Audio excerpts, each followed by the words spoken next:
কেনেকৈ সমাজে স্বীকৃতি দিয়ে তেনেধৰণৰ কামবিলাকৰ লগত থাকি মই নিজকে এটা উদাহৰণ হিচাপে মই ক'ব লাগিব লেখা মেলা কৰাটো। আজিও মই তাৰ এজন লেখক নহয়, তথাপি মই হাইস্কুল বা কলেজ জীৱনৰ পৰাই মানে লেখা মেলা কৰি বা মোৰ লেখাটো পঢ়ি মই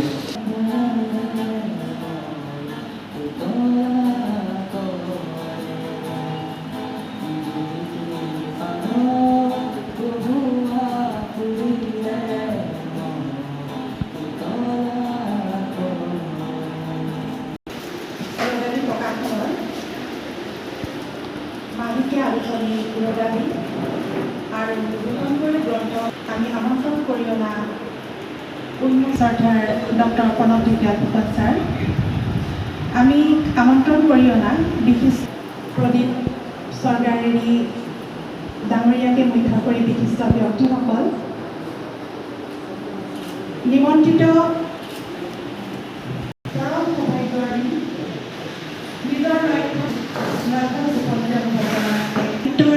ক্ষেত্ৰত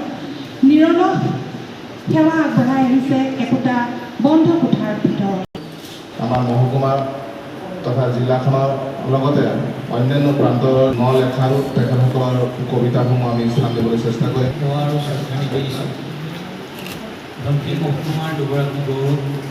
স্পনালী গগৈ চেতিয়া আৰু ভাস্বৰ বসুমতাৰী, তেওঁলোকৰ এই প্ৰয়াস